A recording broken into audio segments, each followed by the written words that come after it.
Hi everyone, welcome back to today's class. आज की class में हम MEG 5 का पेपर पैटर्न देखेंगे, प्लस उसमें एक पेपर आया था जो लास्ट सेमेस्टर आपका आया था, जो कि दिसंबर 2024 का था, उसको सॉल्व करेंगे।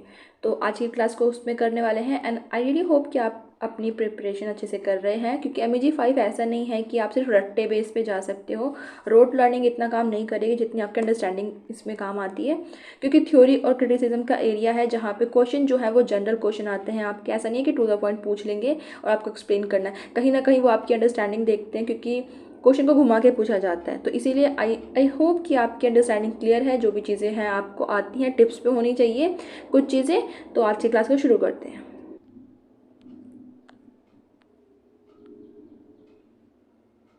तो ये रहा आपका पेपर, जो कि आपका लास्ट जो कि दिसंबर था उसमें आया हुआ था। हम उसको सॉल्व करेंगे। पहले देखते हैं क्वेश्चन पूछ क्या रहा है, आपका पैटर्न क्या रहता है। तो देखो, सबसे पहले तो यही है कि एक क्वेश्चन आपका होगा जो कि कंपलसरी होगा, उसको देख लेना। जिस भी क्वेश्चन में आपका शॉर्ट नोट है ना, वो क्वेश्चन आपका कंपलसरी है। उसमें से कोई आपको 2 करने हैं आउट ऑफ 5। तो आपके पास काफ़ी सारी अच्छी सी चॉइस है, आप कोई भी 2 अच्छे से कर सकते हो। उसको छोड़ के आपको कोई 4 क्वेश्चन करने हैं आउट ऑफ 7, तो फिर उसमें भी आपके पास अच्छी सी चॉइस है। ऐसा नहीं है कि आपको बहुत ज़्यादा बाउंड कर दिया कि यही सॉल्व करना है, तो चॉइस अच्छी है, ऑप्शन काफ़ी सारे रहेंगे। तो अच्छे से पेपर को करना। अब देखो, फर्स्ट क्वेश्चन में इसमें क्या, इस वाले पर्टिकुलर पेपर में क्या बोल रखा है, पूछा हुआ है कि लिटरेचर एज अ मिरर। अब ऐसा नहीं है कि ये वाला क्वेश्चन कहीं डायरेक्ट पूछ लिया गया है, लेकिन ये आपकी अंडरस्टैंडिंग को बेस कर रहा है कि लिटरेचर एज अ मिरर कहाँ कहाँ पे आप यूज़ कर सकते हो। तो यहाँ पे देखो, आप पहले तो ये सोचो कि किस किस ने बात करी है कि लिटरेचर एज अ मिरर होता है ना। क्योंकि हम सबसे पहले बात करते हैं कि जो सोसाइटी है वही हम अपने लिटरेचर में शो करते हैं, जो लिटरेचर है वो सोसाइटी को शो करता है। दोनों चीज़ें आपस में चलने वाली हैं। तो इसमें आप प्लेटो का ऐड कर सकते हो कि प्लेटो ने क्या बात करी थी और एरिस्टोटल ने क्या बात करी थी, कि जो थ्योरी ऑफ माइमेसिस है वो कॉपी की बात करते हैं ना, कि जो आर्ट है वो कॉपी करता है नेचर को, जो आपके आसपास में है उसको। तो कहीं ना कहीं वो भी आपका मिरर वाला बात कर देगा।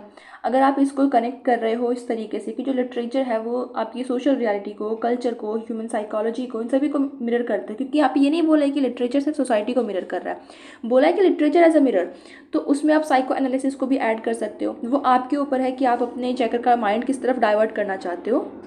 क्योंकि जितने भी क्वेश्चन आपके जनरल होते हैं ना, आपके पास ये प्लस पॉइंट होता है कि आप अपने चेकर का माइंड उस तरफ चेंज कर सकते हो कि हाँ, आपको ये वाली चीज़ पता है, इसमें कोई मार्क्स कटने जैसा कुछ नहीं होता है।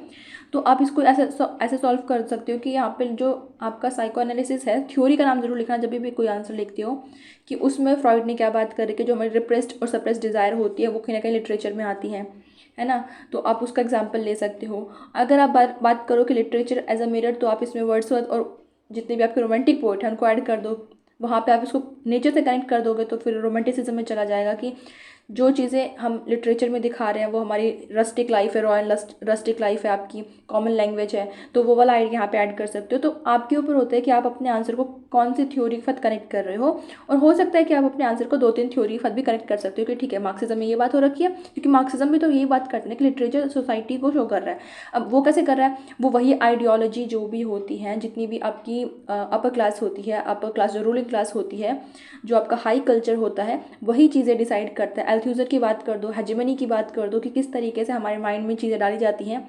तो वो चीज़ें क्या हैं, हम रिलीजन में क्या देख रहे हैं, हम सोसाइटी में क्या देख रहे हैं, हम एजुकेशन में क्या देख रहे हैं, वो कहीं ना कहीं मिरर कर रहा है सोसाइटी को, कि वो लोग जो चाहते हैं ना हम वही देख रहे होते हैं।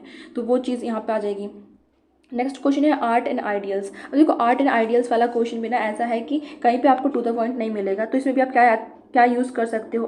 प्लेटो की बात कर दो कि उन्होंने बोला है कि आर्ट एक कॉपी होती है रियलिटी की, और थ्राइस रिमूव होती है ट्रूथ से। तो आर्ट वाला आपका हो गया कि आर्ट क्या है ना, कि प्लेटो के हिसाब से आर्ट कॉपी होती है, लेकिन एरिस्टोटल के हिसाब से ऐसा नहीं होता है। रोमांटिसिज्म एंड मॉडर्निज्म में क्या होता है, आर्ट, उनमें कहीं ना कहीं आर्ट को हम देखते हैं कि वो हमारे डीप स्ट्रक्चर्स को, हमारे आइडियाज़ को फॉलो कर रहे हैं।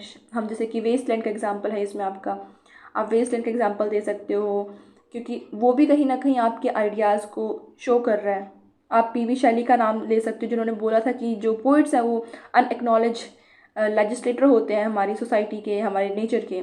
तो आर्ट किस तरीके से आपके आइडियाज़ को रिप्रेजेंट कर रहा है। तो कहीं ना कहीं वही वाला आंसर है ना जो आपका कि लिटरेचर किस तरीके से सोसाइटी को मिरर करता है, फिर चीज़ों को मिरर कर रहा है। तो काफ़ी आर्ट कैसे आपके आइडियाज़ को रिप्रेजेंट कर रहा है, आप कौन से आर्ट के थ्रू अपनी कौन सी बात को आगे लेके आ रहे हो।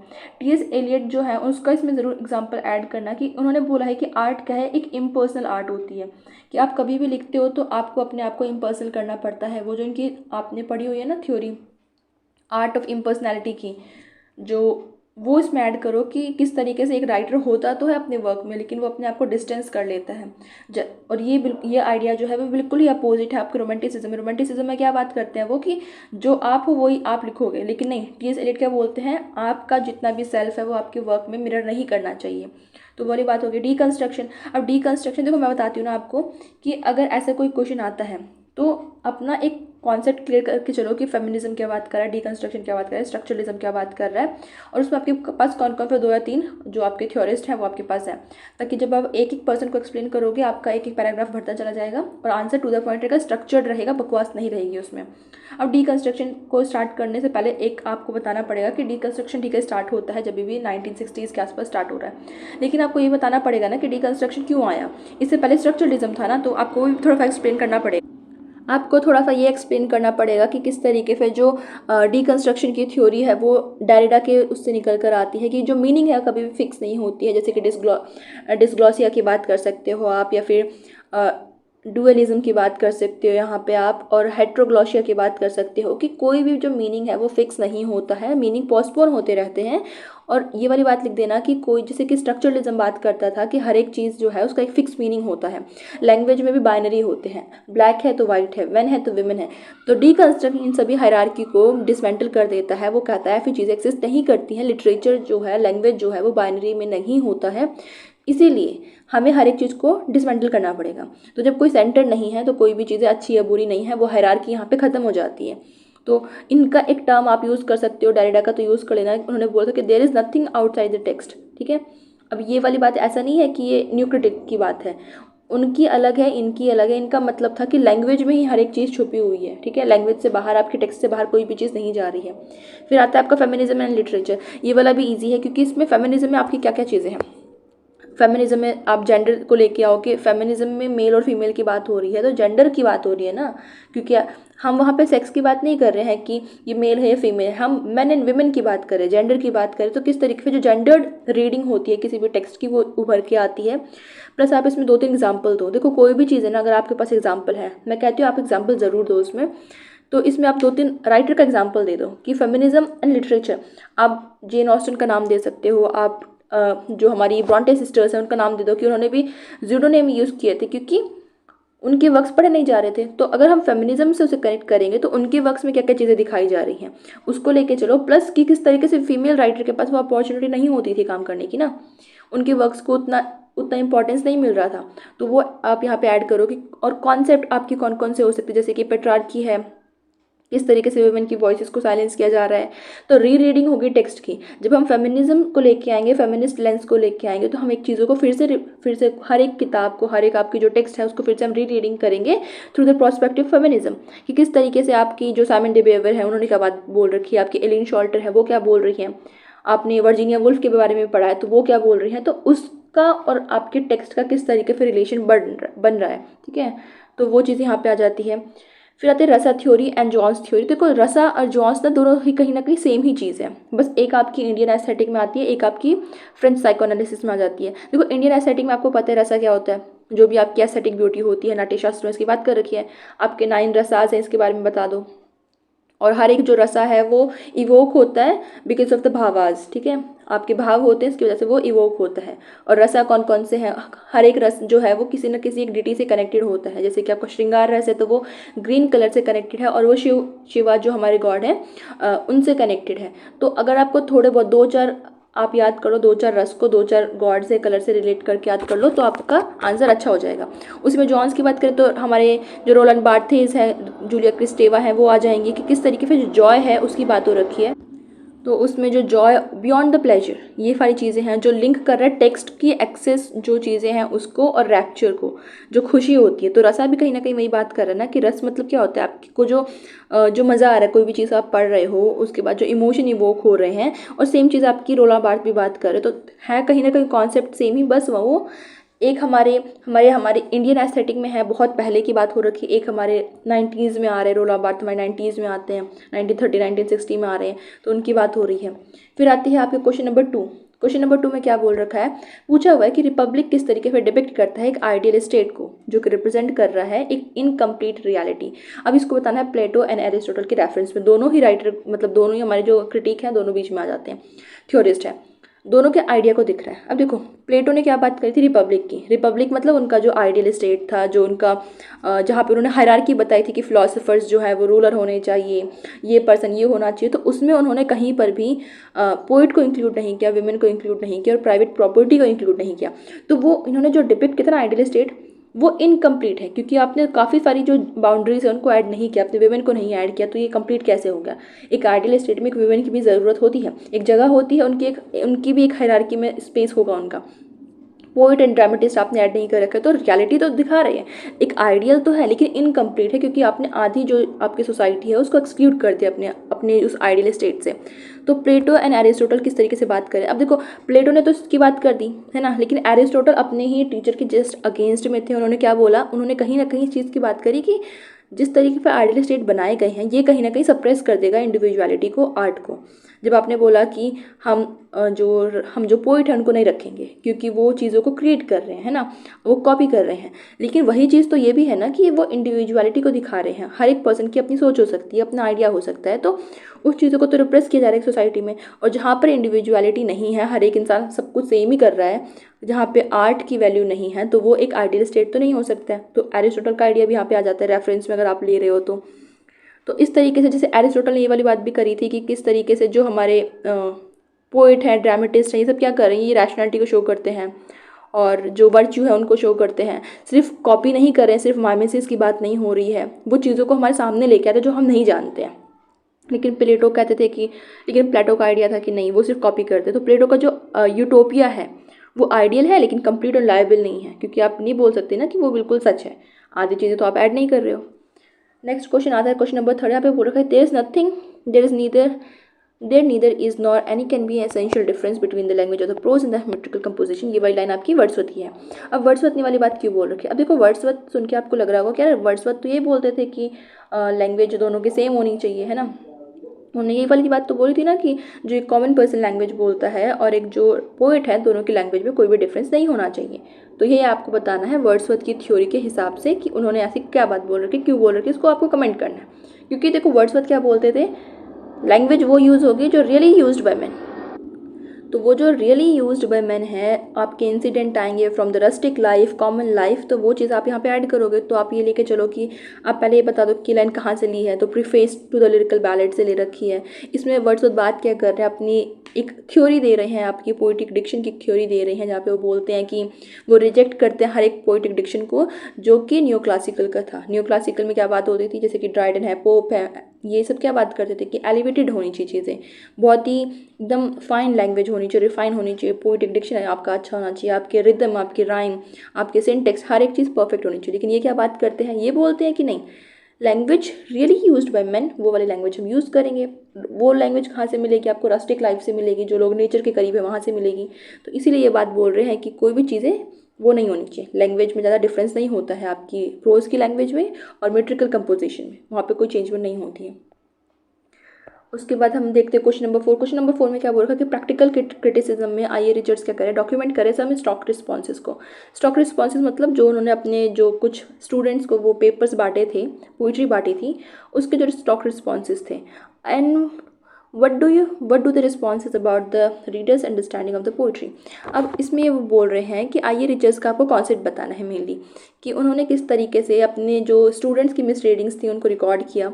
स्टॉक रिस्पॉन्सेज का मेनली होता है जो पहले से चले आ रहे ना लोगों के एक तरीके से माइंड सेट, वो रिस्पॉन्सेज, तो उनको किस तरीके से उन्होंने एड्रेस कर रखा है अपने वर्क में, और किस तरीके से उन्होंने देखा कि जितनी भी ये स्टॉक रिस्पॉन्सेज होते हैं ये एक एस्थेटिक इंगेजमेंट को कहीं ना कहीं बाधा डालते हैं, उसको कहीं ना कहीं प्रिवेंट करते हैं। हाउ, क्योंकि आपके अगर माइंड में पहले से है कि शेक्सपियर पढ़ रहे हैं तो आप शेक्सपियर को आप एक अच्छे लाइट में देखोगे। अगर आपको पहले से पता है कि हम ड्राइडन देख रहे हैं तो आप ड्राइडन के वर्क्स को कहीं ना कहीं क्रिटिकल वे में पढ़ोगे कि नहीं, इन्होंने कहीं ना कहीं जो हमारी मोनार्की है उसके ऊपर लिखा होगा। मिल्टन का देख रहे हो तो आपके माइंड में एक अलग अलग परसेप्शन है। तो उन चीज़ों की वजह से ना जो मेन असली चीज़ होती है वो नहीं निकल पाती है। हर एक इंसान बायस हो जाता है, चाहे वो अच्छे वे में हो चाहे बैड वे में हो, ठीक है। आगे आप इसमें बोलो कि जो रिचर्ड्स थे वो कैसे चाहते थे, वो ऐसे ट्रेंड रिस्पॉन्सेज चाहते थे जहाँ पर आपके रिदम के ऊपर आपके वर्क को एनालाइज किया जाए, आपके टोन के ऊपर, इमेजरी के ऊपर, तो उनके ऊपर जो आपका वर्क हो वो उसको चाहते थे पोइट्री में इंक्लूड करना। नेक्स्ट क्वेश्चन आता है आपका क्वेश्चन नंबर 5, जिसमें आपसे पूछा है the Marxist view of the role of the writer necessitates the commitment which should reflect in the writings discuss. अब देखो इस क्वेश्चन में क्या पूछ रखा है, मेनली बोला तो ये गया है कि आपको ये बताना है कि मार्क्सिज्म क्या बोलता है, ठीक है। क्वेश्चन की लैंग्वेज कैसे भी कर देते हैं, लेकिन आपका मेन क्वेश्चन तो यही पूछ रहे हैं कि मार्क्सिज्म किस तरीके से आपके जो वर्क्स हैं उसमें दिखता है, उसके राइटर्स किस तरीके से लिख रहे हैं, कमिटमेंट क्या है उनका। तो सबसे पहली चीज़ जो मार्क्सिज्म में है कि लिटरेचर क्या करता है, रिफ्लेक्ट करता है ना, ये चीज़ें रिफ्लेक्ट करनी चाहिए और चैलेंज करना चाहिए उसे क्लास स्ट्रक्चर्स को, क्योंकि मार्क्सिज्म बात करता है आपकी कि हायरार्की बनी हुई है बहुत ज़्यादा। एक रूलिंग क्लास है, एक आपकी लोअर क्लास है जो काम करे, प्रोलेटेरिएट है, एक बुर्जुआसी क्लास है। तो मोड एंड मीन का जो कॉन्सेप्ट है, आइडियोलॉजी लेके ज़रूर आना इसमें कि वर्ड जो है आइडियोलॉजी, किस तरीके से हमारी आइडियोलॉजी क्रिएट करी जाती है, एल्थ्यूजर का आइडिया है हेजेमनी का, उसको लेके आओ कि किस तरीके से आपके माइंड में चीज़ें इनपुट करी जा रही हैं। तो वहाँ पे इस आप क्या लिखोगे कि राइटर क्या कर रहा है, राइटर का क्या काम है कि राइटर कहीं ना कहीं आइडियोलॉजी को कंस्ट्रक्ट करता है। आप जितने भी लिटरेचर होते हैं आप उसको देखो कि वो कहीं ना कहीं उसी क्लास की उस टाइम पीरियड की आइडियोलॉजी को शो कर रहे होते हैं। आपकी विमेन का कैरेक्टर कैसा होना चाहिए वो उस टाइम के लिटरेचर में आपको देखो पता चलेगा, ठीक है, देखने के बाद कि किस तरीके से एक एजुकेशन सिस्टम होना चाहिए वो आपको पता चलेगा। और मार्क्सिज्म ना हमेशा बात करता है कि लिटरेचर ना आपको कोई ना कोई सिखा के जाएगा, कोई ना कोई चीज़, क्योंकि ऐसा नहीं है कि लिटरेचर सिर्फ इंटरटेनमेंट का काम करेगा, ऐसा नहीं होता है। क्योंकि मार्क्सिज्म बात कर रहा है आइडियोलॉजी की, और ये एक अगर आप देखो ना थ्योरी में तो सबसे ज़्यादा क्रिटिकल अगर आपको लगता है ना कहीं आपका मार्क्सिज्म है, क्योंकि वो आपकी आइडियाज़ की बात करता है। आपके लुईस एल्थ्यूजर हैं वो क्या बात कर रहे हैं, वो भी तो यही बात करते हैं ना कि किस तरीके से चीज़ें आपके माइंड में आ रही हैं। आपकी स्टेट अपैरेटिस की अगर बात करें तो उसमें क्या बात करके ये बात कर रखी है कि सोसाइटी आपके माइंड में चीज़ें इनग्रेन करती है और आपको लगता है कि वो जो चीज़ें हैं वो आपकी अपनी पसंद है, लेकिन ऐसा होता नहीं है। और जो सप्रेशन है, कोई भी चीज़ आपके माइंड में डाली जा रही है तो वो दो तरीके से काम कर सकती है। प्यार से बता सकते हैं उस चीज़ों को, जैसे कि आपके लिटरेचर के थ्रू, आपके रिलीजन के थ्रू, चर्च में आप गए, आपने वहाँ पे कुछ चीज़ें सीखी, आपने सोसाइटी में देखा, बैनर में देखा, आपने मूवीज़ में देखा, तो वो हर एक चीज़ आपके माइंड में डाली जा रही है, लेकिन आपको लगता है कि वो चीज़ें आपकी हैं, लेकिन ऐसा होता नहीं है। वही चीज़ आपको राइटिंग में देखने को मिलती है। अब जैसे कि जो आपके बर्टोल्ट ब्रेच है, जो आपने अपनी नॉवल वाले एरिया में पढ़ा होगा कभी, उन्होंने क्या बात करी थी, स्ट्रेंजमेंट की, है ना, स्ट्रेंजमेंट इफेक्ट की, कि जो आपका वर्क होता है वो थर्ड वॉल, आपकी जो फोर्थ वॉल है, से ब्रेक कर देता है, ताकि लोगों को समझ में आए कि सिर्फ मज़े के लिए नहीं बैठे हो आप यहाँ पे, कोई चीज़ें आपके थॉट प्रोवोक हो रहा है, कोई आप नई चीज़ सीख के जाओगे, एक मोरल की बात होगी वहाँ पर, तो वो वाला आपका आइडिया यहाँ पे आएगा। इसको छोड़ क्वेश्चन नंबर 6 है। क्वेश्चन नंबर 6 में क्या बात कर रखी है, इंपॉर्टेंस बतानी है डिस्टिंग्विश सेक्स के जेंडर के बीच में, नेचर एंड कल्चर के बीच में। देखो ये तो फेमिनिज्म थ्योरी, फेमिनिज्म में मानती सबसे ईजी पड़ता है, ठीक है, तो इसमें हम बात नहीं करेंगे इसको, क्योंकि आपको पता है एक तरफ है आपका बायोलॉजिकल फैक्टर, एक तरफ है आपका सोशल फैक्टर जहाँ पे चीज़ें बनाई जा रही हैं। साइमन द वेवर ने बात करी थी कि one is not born but becomes a women, तो सोसाइटी किस तरीके से वुमेन बनाती है, वो होते नहीं हैं, हम पैदा नहीं हुए वुमेन, हमें सोसाइटी ने उस तरीके से बना दिया है। How we have to sit, how we have to eat, how we have to behave, हर एक चीज़ हमारे दिमाग में डाली जाती है। उसके बाद ये वाला आइडिया कि जो वुमेन है वो एसोसिएट करी जाती है मैक्सिमम नेचर से, क्योंकि नेचर और वुमेन दोनों ही नर्चर का काम करते हैं, सॉफ्ट एंड पोलाइट होते हैं, लेकिन मैन को हम कनेक्ट करते हैं कल्चर से। और वैसे ही जैसे जेंडर की बात होती है परफॉर्मिटी से, जूडिथ बटलर ने क्या बात करी है कि जेंडर जो है वो परफॉर्म किया जाता है, जैसे एक थिएटर में हम अलग अलग रोल परफॉर्म कर सकते हैं, वैसे ही जेंडर है जो कि फ्लूइड हो सकता है। ज़रूरी नहीं है कि हर एक मैन के अंदर सारी मैस्कुलिन क्वालिटी ही हो, उसमें कुछ फेमिनिन क्वालिटी भी हो सकती है, तो वो वाली बात आप इसमें ऐड कर सकते हो।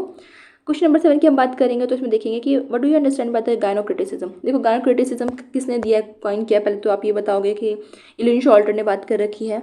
और ये क्या कह रही है, ये and how does it fill the gap of the literary theory, ठीक है। इसमें देखो क्या बोला गया है कि गायनोक्रिटिसिज्म क्या है, प्लस वो किस तरीके से आपका जो गैप है उसको फिल करता है, जो इतने सालों से पड़ा हुआ था, खाली था। क्योंकि एक तरफ आप देखो कि फीमेल वर्क को किस तरीके से पढ़ा जा रहा था और किस तरीके से जो फीमेल राइटर्स थी वो लिख रही थी, एक टाइम था जब वो कम्पीट करने के लिए पढ़ती थी, एक टाइम आया जब वो इक्वल होने के लिए पढ़ रही थी, फिर एक टाइम आया जब वो सरपास करने के लिए पढ़ रही है। हमें फ़र्क नहीं पड़ता कि मेल क्या लिख रहे हैं, हमें वो लिखना है जो हम लिखना चाहते हैं। तो यहाँ पे वही ना कि रीडिंग होगी दोबारा से वर्क्स की जो विमेन ने लिखी हैं, और उसकी रीडिंग कौन करेगा, विमेन जो है फीमेल कैरेक्टर है वही करने वाली है। तो फीमेल वर्क्स को फीमेल के लेंस के थ्रू ही पढ़ा जाएगा। और ये सेकेंड वेव का आपका पार्ट हुआ करता था जहाँ पे आप गैप को फिल करोगे। फीमेल ऑथर भी होंगे, रीडर भी होंगे और क्रिटिक भी होंगे। सारे कौन होंगे, सिर्फ फीमेल ही होंगे, क्योंकि उन्हें पता है ना कि चीज़ें कैसी हैं। अब एक मेल पर्सन है, वो लिख रहा है फीमेल के एक्सपीरियंस के बारे में, तो उसे तो कुछ पता नहीं है। उसे क्या पता कि फीमेल को क्या एक्सपीरियंस करना पड़ रहा है, उसे नहीं पता कि उसके साथ कितने बायस हो रहे हैं, उसे नहीं पता कि उसके साथ किस तरीके से असॉल्ट हो रहे हैं, है ना, सोसाइटी में उसको किस तरीके से ट्रीट किया जा रहा है, उसे नहीं पता। वो उसे सिर्फ उतना पता है जितना किसी फीमेल ने उसे बताया होगा, जितना उसने ऑब्जर्व किया होगा, लेकिन एज अ पर्सन उसने क्या चीज़ें फील करी वो उसे कभी नहीं पता। तो इसीलिए ये क्या बात करता है कि फ़ीमेल ऑथर होंगी जिसने उस चीज़ को लिखा है, उसे उस चीज़ को फील किया है। रीडर फीमेल होंगे क्योंकि हमें पता है कि सामने वाले के एक्सपीरियंस हम उसके साथ अलाइन कर पा रहे हैं। प्लस क्रिटिक भी फीमेल होंगी क्योंकि हमें पता है कि उसने क्या लिखा है और उसमें क्या चीज़ें कमी हैं। मेल को नहीं पता है ना कि उसमें क्या चीज़ की कमी है, उस वर्क में क्या चीज़ नहीं है या फिर क्या चीज़ अच्छी है। तो उस चीज़ की बात हो रही है। फिर आता है आपका क्वेश्चन नंबर 8। क्वेश्चन नंबर 8 बात करते हैं importance of psycho analysis and understanding the literature. अब ये वाला क्वेश्चन बहुत इंटरेस्टिंग है क्योंकि इसमें डज इट मार्जिनाइज ऑथर, आपको बताना है।